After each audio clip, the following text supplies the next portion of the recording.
जंगल में एक चिड़िया और उसके नन्हे मुन्ने प्यारे प्यारे 7 बच्चे रहते थे। चिड़िया अपने बच्चों का खूब लाड प्यार करती और उनका अच्छे से ख्याल रखती। अक्सर चिड़िया को घास फल लाने के लिए घोंसले से बाहर जाना पड़ता। तब उसके छोटे छोटे बच्चे घर पर अकेले ही रह जाते। चिड़िया जानती थी कि जंगल में बहुत सारे बदमाश पंछी भी रहते थे और उनसे उसके बच्चों को खतरा है। वो हर बार इसी चिंता में रहती। उसको पता था कि बड़े पंछियों की नजर उसके प्यारे बच्चों पर है।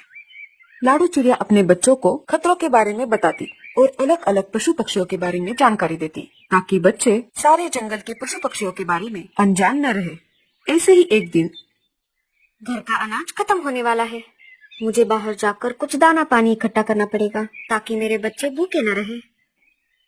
मैं अनाज इकट्ठा करने के लिए घर से बाहर जा रही हूँ। तुम सब घर पर ही रहना और दरवाजा अंदर से बंद कर लेना। अगर कोई अनजान आए तो दरवाजा मत खोलना। मैंने तुम्हें जो खतरों के बारे में जानकारी दी है उसे याद रखना। हाँ माँ, हम याद रखेंगे। हाँ माँ, हम याद रखेंगे। पर माँ, जब तुम घर वापस लौट आओगी तब हम तुम्हें पहचानेंगे कैसे? मैं अपनी आवाज निकालूंगी। जब तक तुम्हें समझ में नहीं आए तो ये तुम्हारी माँ की आवाज है, तब तक दरवाजा नहीं खोलना। हाँ माँ, आई बात समझ में। ठीक है, अब मैं जा रही हूँ, दरवाजा बंद कर देना। लाडू घोंसले से बाहर चली गई। बच्चों ने अंदर से दरवाजा बंद कर दिया। चलो, माँ के आने तक हम कुछ खेल खेलते हैं। हाँ, चलो चलो। कोई तकिए पर नाचने कूदने लगा, कोई अपने डॉल के साथ खेलने लगा, तो कोई घास की तीलियों से घोंसला बनाना सीख रहा था। एक बच्चा तो अपने घोंसले में जाकर कंबल ओढ़कर सो गया। थोड़ी ही देर में लाडू चिड़िया अनाज लेकर आ गई। बच्चों, दरवाजा खोलो, मैं आ गई। लगता है माँ आ गई। चलो दरवाजा खोलते हैं। नहीं, माँ ने तो कहा था जब वो आएगी तब अपनी आवाज निकालेगी। हाँ, हम उसको अपनी आवाज निकालने को बोलेंगे। माँ, अपनी आवाज निकालो ताकि हम तुम्हें पहचान सके। लाडू ने अपनी आवाज निकाली। ये तो माँ ही है, हमें दरवाजा खोलना होगा। ऐसा कहकर बच्चों ने दरवाजा खोल दिया। माँ, तुम आ गई? हाँ मेरे बच्चों, मैं आ गई। चलो अब खाना खा लो। बच्चों ने अनाज खा लिया। रात हो गई थी। चलो बच्चों, अब सो जाओ। दिन भर खेल कूद करते रहते हो। घर का सारा सामान फिर मुझे लगाना पड़ता है। क्या करे माँ, तुम अनाज इकट्ठा करने के लिए घर से बाहर जाती हो, इधर हम सब बोर हो जाते हैं। हाँ, मुझे पता है सब। मैं बाहर जाती हूँ, ये तो एक बहाना है खेल कूद करने का। चलो अब सो जाओ। ऐसा कहकर लाडू ने बच्चों के ऊपर नरम नरम कंबल बिछा दिया। सारे बच्चे सो गए। लाडू सोच विचार करने लगी। ऐसा कब तक चलता रहेगा? मुझे मेरे बच्चों की बहुत चिंता हो रही है। सुबह हो जाती है। चलो बच्चों, अब मैं बाहर जा रही हूँ। तुम्हें पता है ना क्या करना है? हाँ माँ, पता है। तुम हमारी चिंता मत करो, हम अंदर से दरवाजा लगा देंगे। जब तक तुम्हारी आवाज नहीं आती तब तक दरवाजा नहीं खोलेंगे। मेरे प्यारे होशियार बच्चे। ऐसा कहकर लाडू घर से बाहर चली गई। बच्चों ने दरवाजा बंद कर दिया। तो ये बात है, बहुत दिनों से मैं देख रहा हूँ इस चिड़िया ने तो अपना खूब दिमाग लगाया है, पर मैं भी कम होशियार नहीं हूँ।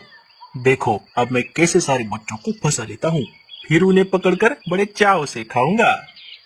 चील घर के सामने आ गया और जोर से पुकारने लगा। बच्चों, मैं आ गई, दरवाजा खोलो। लगता है मैं आ गई। चलो दरवाजा खोलो। हाँ, पर माँ ने तो आवाज ही नहीं निकाली। माँ, अपनी आवाज निकालो ताकि हम तुम्हें पहचान सके। अरे ये बच्चे भी ना बहुत होशियार हैं। मुझे उस चिड़िया की आवाज निकालनी होगी। अरे नहीं, ये तो किसी और पंछी की आवाज लग रही है। हाँ, ये माँ नहीं है। तुम हमारी माँ नहीं हो। चले जाओ वापस, हम तुम्हारे झांसे में नहीं आने वाले। अरे रे, ये बच्चे तो मुझसे भी ज्यादा होशियार निकले। एक तो मुझे भूख लगी है और ऊपर से ये तेज बारिश भी शुरू हो गई। मैं एक काम करता हूँ, भूरे के पास चल जाता हूँ। भूरा कौवा मेरी अवश्य मदद करेगा। ऐसा कहकर चील भूरे के पास चला जाता है।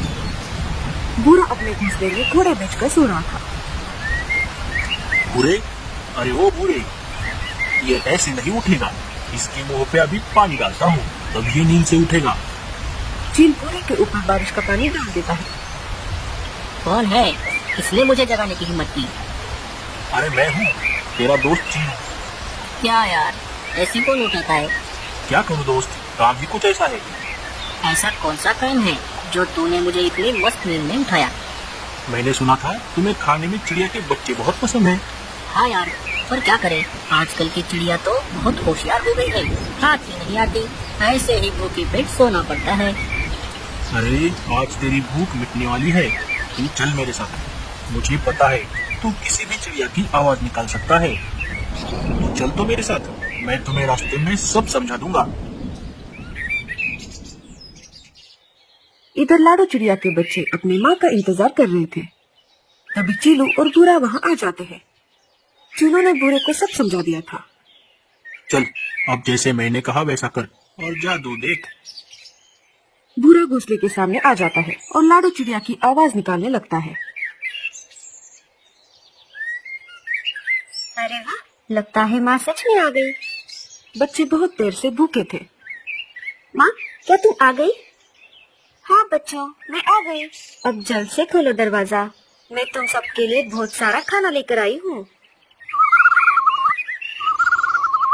बच्चों ने दरवाजा खोल दिया। जैसे ही दरवाजा खुल गया, दोनों जल्द से अंदर चले गए। उन दोनों को देखकर बच्चे बहुत डर गए। वो उड़ भी नहीं सकते थे, इसलिए वो इधर उधर कूदने लगे। चल भूरे, जब तक चिड़िया वापस आ जाए उसके पहले इन्हें लेकर चलते हैं। भूरे ने सारे बच्चों को थैली में डाल दिया। उनको लेकर दोनों वहाँ से भाग गए। जब वो दोनों उड़कर जा रहे थे, तभी लाडो चिड़िया ने उन्हें जाते हुए देख लिया। ये क्या बात है, ये दोनों यहाँ कैसे आ गए? मुझे कोई गड़बड़ लग रही है। लाडो जल्दी से घर के पास आ जा। उसने देखा घर का दरवाजा तो पहले से ही खुला था। वो घर के अंदर चली गई। अरे नहीं, ये क्या हो गया? मुझे लगता है ये चीलू और भूरे का ही काम है। मुझे अभी क्या भी जाकर बच्चों को बचाना होगा, नहीं तो वो दोनों मेरे बच्चों को खा जाएंगे। लाडो तेज उड़ते हुए दोनों के पीछे निकल पड़ी। उसे बस अपने बच्चों की चिंता हो रही थी। कालू बारिश की वजह से अपने घोंसले में बैठा हुआ था। तभी उसे लाडो चिड़िया तेज उड़ते हुए आती दिखाई दी। अरे लाडो रुको, इतनी जल्दी में कहाँ जा रही हो? कालू बाहर आ गया। क्या हुआ लाडो, इतनी तेज बारिश चल रही है और तुम फिर भी उड़ती हुई जा रही हो? मुझे जाने दो, मुझे लगता है चीलू और भूरे ने मेरे बच्चों को पकड़ लिया है। मेरे बच्चे खतरे में हैं। हाँ लाडो, मैंने अभी उन दोनों को यहाँ से उड़ते हुए जाते देखा। उनके हाथ में कोई बड़ी चीज थी, तभी मुझे थोड़ा शक हुआ था। हाँ कालू भैया, इसलिए मैं इतनी जल्दी में थी। वो दोनों मेरे बच्चों को कुछ नुकसान पहुँचाए, इससे पहले मुझे उन दोनों को सबक सिखाना पड़ेगा। नहीं लाडो, ये समय अपनी शक्ति दिखाने का नहीं है। इस समय हमें युक्ति से काम लेना होगा। हम दोनों मिलकर भी उन दोनों का कुछ नहीं बिगाड़ सकते। क्या तुम्हें मुझ पर विश्वास है? हाँ कालू भैया। तो एक काम करो, तुम राजा के पास चली जाओ। उन्हें लेकर तुम चीलू के अड्डे पर आना, तब तक मैं उन्हें संभालूंगा। हाँ कालू भैया, आप जैसा कहते हैं मैं वैसा ही करूँगी। तब तक आप मेरे बच्चों का ख्याल रखना। ऐसा कहकर लाडो राजा के पास चली गई और कालू चीलू के अड्डे की तरफ निकल पड़ा। इधर चीलू और भूरा कौवा अपने ठिकाने पर पहुंच चुके थे। भूरे, क्या हुनर है रे तेरे पास? तेरी वजह से आज हमें पेट भर बच्चे खाने को मिलेंगे। हाँ यार, तुमने भी कमाल कर दी। इसमें हम दोनों का बराबर दिमाग लगा है। तभी कालू कौवा वहाँ पर आ गया। अरे ये कमबख्त कहाँ से यहाँ टपक पड़ा? क्यों भूरे, क्या चल रहा है? मुझे तो लगता है तुम्हारी पार्टी चल रही थी। मैं खाली कबाब में हड्डी बन गया।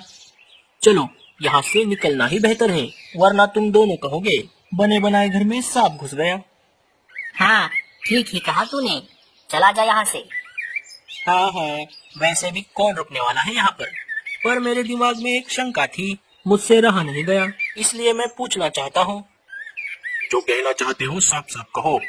अरे दोस्तों, मैं ये कह रहा था, तुम खाने का हिस्सा बराबर तो बांट लोगे ना? हाँ हाँ, हम बराबर ही हिस्सा करेंगे। तुम बस अपना काम देख लो। अब यहाँ से निकल लो, हिस्सा तो बराबर ही होगा।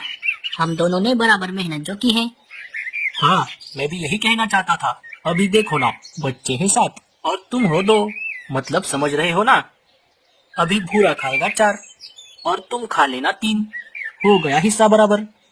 ऐसे कैसे 3 खाऊंगा मैं खाऊंगा 4 और भूरा खाएगा 3। आखिर बच्चे चुराने का आइडिया तो मेरा ही था। हाँ हाँ, आइडिया तो तुम्हारा ही था, पर सारी मेहनत अकेले मैं नहीं की, इसलिए मैं खाऊंगा 4 और तुम खाना 3। अगर मैं तुम्हें बच्चों के बारे में नहीं बताता तो तुम क्या मक्खी पकड़ते? मैं खाऊंगा 4 और तुम खाना 3।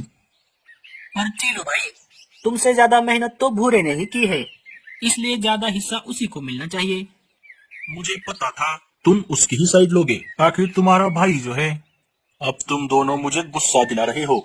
अगर मेरा दिमाग घूम गया तो सारे बच्चे मैं अकेले ही खा जाऊंगा, तुम्हें इनको सूंघने तक नहीं दूंगा। कालू उन दोनों को अपनी बातों में फंसा रहा था। तब तक लाडो ने इधर राजा जी को सारी बात बता दी। राजा जी तुरंत सिपाही लेकर लाडो के पीछे निकल पड़े। बुरा आखिर एक कौवा ही था।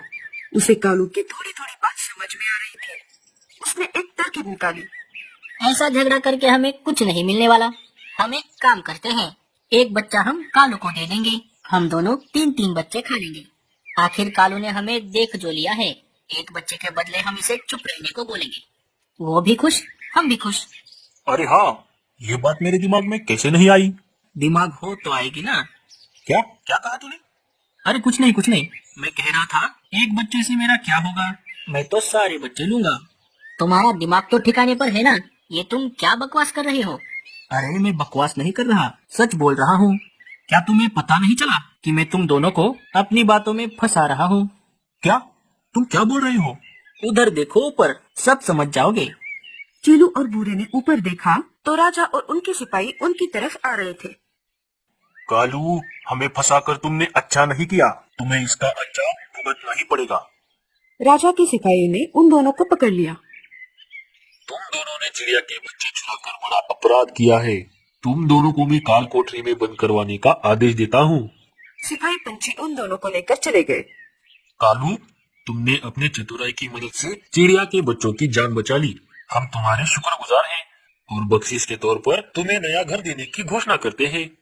कालू भैया, तुमने मेरे बच्चों की जान बचा ली, मैं इसका एहसान जिंदगी भर नहीं भूल सकती। ऐसे नहीं चलेगा लाडो, तुम्हें मुझे गाना सिखाना होगा। नहीं कालू भैया, वो छोड़कर मैं कुछ भी सिखा सकती हूँ। अरे मैं तो मजाक कर रहा था, मैं तो पहले से ही अच्छा सिंगर जो हूँ।